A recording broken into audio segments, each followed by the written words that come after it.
Hey, what's going on, everybody? John here with WikiGameGuides, and I am here in LA, reporting live from the beach on the two press conferences, Sony versus Microsoft. Who do you think won? The Sony press conference just ended. I got to go to the Microsoft press conference, which was really cool, and the EA press conference. I didn't get to go to the Sony or the Ubisoft ones, though, unfortunately, but I watched them all. And I think, and well, first off, I want to know what you guys thought. Who won, Sony versus Microsoft? I think Sony won easily. They had the better press conference, even though like they kind of meandered a little bit and they got into some weird stuff with their television and the Sony TV and their other comic book exclusive stuff. But like I think the games that Sony showed, third party particularly, and their exclusive Sony stuff was so much better than what we saw from Microsoft. Overall, I think it was kind of a lackluster year for the two behemoths of the console world. Let me take a look at my notes. Let's see here. The Order 1886 for Sony, I thought looked incredible. We didn't really see or know anything about that, but that trailer looked incredible. It looks like a survival horror game with just these seamless transitions between action and cutscene and interactive cutscene, and it looked super creepy and super it looked incredible. I'm dying to know more about the Order 1886. The Uncharted 4 trailer at the very end of the press conference looked awesome. I mean, the detail on Nathan Drake's face looked unbelievable. I'm glad that they threw that out there for that last trailer. It had to be either Uncharted or God of War, and I'm glad that they went with Uncharted. I love God of War, but I feel like it got kind of repetitive after a while, and I'm looking forward to seeing a new Uncharted game on the PlayStation 4.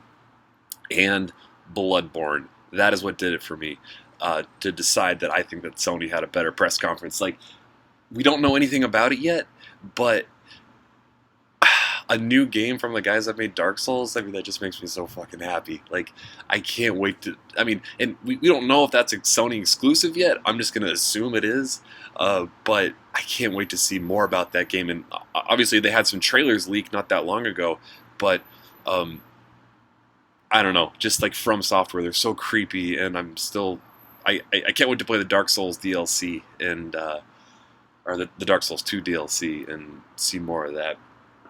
Also, for the PlayStation, maybe it's because I'm in Santa Monica right now, and I'm about a mile north of the Santa Monica Pier, where they have that beautiful Ferris wheel out on the beach that was featured in the GTA 5 trailer for the PlayStation 4. Now, obviously, they didn't say anything about what is going to be exclusive to the PlayStation 4 versus the Xbox One for GTA 5, but I'm sure it'll be something.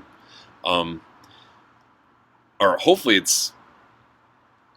Who knows? That's the thing, like, you know, even though it showed during the Sony press conference, I think that helped, that made the Sony press conference a little bit better, but they didn't tell us or say anything about what's exclusive to Sony versus the Xbox One. They did say that you can transfer your save file, presumably through the Rockstar Social Club, from the Xbox 360 to the PlayStation 4, which is unheard of as far as I know for any other game. So that's a really cool feature. Batman Arkham Knight looked incredible. I had avoided those trailers for the most part, just because I've been avoiding a lot of trailers for the last couple weeks or so, just because I wanted them to be kind of fresh during these press conferences. So it was great to see that. What was the other big one? Bloodborne, Order, Little Big Planet 3, that looked okay. Destiny and Far Cry 4. Those are two, and Mortal Kombat X. Oh, god damn, I can't wait to play. Hopefully I can get my hands on Mortal Kombat X on the show floor, which opens tomorrow. Destiny, you know, it seems like, I mean, the game's coming out on everything, or on every platform except for the PC, so it's kind of like, well, did Sony really win because they used Destiny footage, even though it's coming out on both platforms? Well, yeah, I think that helps their press conference. It makes it look better for PlayStation. And there are some exclusive parts of Destiny for the PlayStation 4 because the beta and the early access alpha, I believe is what they called it, are coming to the PlayStation 4 first. So that's kind of an added bonus for the PlayStation, but the fact that it's coming to both, it kind of balances the scales a little bit. Mortal Kombat X, I can't fucking wait to play that game. God, I want to rip Dan's head off with Scorpion and just make him so fucking angry that he doesn't want to play the game anymore. Yeah, great press conferences, beautiful view. I'm very lucky. I'm staying with a friend of mine who owns a beautiful apartment here in Santa Monica, and I'm just sleeping on his couch for a couple days during the press conferences. Let's see, what else did I want to talk about? No Man's Sky. What the fuck is that game? It looks beautiful. It started off in this weird, like, Jurassic Park dinosaur world, and then you jump in an X-Wing and fly between planets. Like, I have no idea what's happening in No Man's Sky, but it looked incredible, and I want to know more about it. I want to see if there's actually a story or some sort of objective to No Man's Sky, to see if there's actually a game to No Man's Sky, or if it's just kind of an open world exploring thing like Minecraft, and you have to kind of create your own story. But we'll see. Third party, or for the Xbox, Forza. Oh, okay. I think hands down that was my favorite moment of both press conferences, and I don't know if this really showed very well during the live streams, but I wish I had it. When you walked into the Xbox press conference, they gave you these wristbands, and on these wristbands were these LED lights, and they somehow controlled the wristbands like a DJ or whoever was controlling the color and the pulsing of the wristbands. And during the Forza Horizon 2 trailer, they had this crazy like techno EDM music like booming, and like everybody's wristband lights were all like syncing with the music, and it just felt like a fucking rave. It was so much. That moment was like, holy shit, I've never seen anything like that. That's so fucking cool. I'm not super excited for Forza Horizon 2, just because I don't know, racing games get kind of repetitive for me, and I've played them before, and I like racing games, but I don't really get into them the way that I get into a new Dark Souls or something like that. That moment and the Star Wars music at the very beginning of the EA press conference, like, you just play a couple notes from Star Wars and I'm fucking hooked. And like, EA practically won this thing for me just because they had a little bit of Star Wars, even though they showed like almost no real gameplay, just a couple scenes recreated from the movie. Sunset Overdrive and Crackdown, though, they didn't really show any gameplay of Crackdown, and Crackdown 2 was kind of shitty, but I loved the first Crackdown, and I'm really looking forward to another Crackdown. Sunset Overdrive, I didn't really know much about it, but after doing a little bit more research on it, I think that has the potential to be an excellent game. If they have a good loot system in that game, and they have like very seamless co-op, to me it seems very Borderlands-y, and I think anybody can make that assumption just based on the graphic style, but like the fast gameplay and the way that they integrated like grinding rails to navigate around the environment, and like the fast jumps, and just like how quickly your character moves through the world, it just seemed like this completely new experience. Like Borderlands in some ways can be kind of slower and tactical because you have like a squad of 4 people and you're just moving forward through this linear environment, and like using cover. And I mean, not that it's cover based, but you can, stop, hide behind cover for a minute, let your shields regenerate. Whereas Sunset Overdrive, it just seems like this super fast-paced, like Jet Set Radio kind of world where it is moving so fast through the world, and then like firing rockets at things, and everything is just exploding.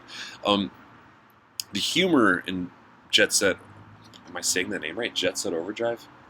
Sunset Overdrive. I'm confusing Jet Set Radio with Sunset Overdrive. It seemed very childish almost. It seemed very like, catered towards 9-year-olds, whereas Borderlands is a very adult sense of humor, very mature, very kind of cutting sense of humor. And I don't know if I'm going to like the sense of humor at all in Sunset Overdrive, but I'm very excited to see the potential, or I think Sunset Overdrive has a lot of potential, so I'm really looking forward to seeing more of that. But yeah, I don't think there's anything else I really needed to hit. Crackdown, I'm excited for. The Halo collection. Oh shit. 100 multiplayer maps on one disc. If you can just hit play Halo multiplayer and every match switches between a different Halo game, how fucking cool would that be? Like the first map is Hang 'em High, Halo 1 with pistols, and then second map is Ascension, snipers and battle rifles. And then the third map is like Blood Gulch, or it's not even Blood Gulch in Halo 3. And then the fourth map, and then the fourth game is like Halo 4. Like, how fucking cool would that be if it just seamlessly has a playlist between all four games? I want to know more about how that multiplayer is going to work in the Halo Anniversary, Halo 1 through 4 collection. But I'm super fucking excited for that. In that game, that Halo 1 through 4 collection, that is I think that was the shining jewel of the entire Microsoft press conference, which is why I have to say that I think Sony won the duel between Sony and Microsoft for E3, because I'm super excited for Microsoft or for Halo, the 1 through 4 collection, but it's just a remaster of a game that we've all played before, or of 4 games that we've all played before. So how could that possibly win? How could that possibly tilt the scales in favor of Microsoft for the press conferences? It's just not enough for something that's just been remastered. Anyway, in case you can't tell, I've been playing the E3 press conference drinking game that I talked about in the last blog. So I'm gonna go get a couple more drinks and pass out. It's been a long day. I drove out here from Denver. The trip went really well. I did some hiking out in Zion. Zion National Park is this canyon out in southern Utah, and it's just absolutely beautiful. I did this hike called the Narrows, and in the Narrows, basically, so like Zion is this park that's very similar to Grand Canyon, except that instead of the Grand Canyon is just like monumentally huge, Zion is very narrow, and it's just this one tiny little river that carved a pathway through the sandstone in Zion. And the Narrows is this path, this hiking trail that you trudge through the water for miles and go along this river just forever. And it's just this unbelievably beautiful hike. And if you have a chance to do it in Zion, I would like it's the coolest hike I've ever been on in my entire life. And that's I've been to many countries all over the world and done a lot of crazy things, and I absolutely love that in Zion. I would if you have a chance to go to Zion and do the Narrows hike, go do it. Anyway, tomorrow the show floor opens.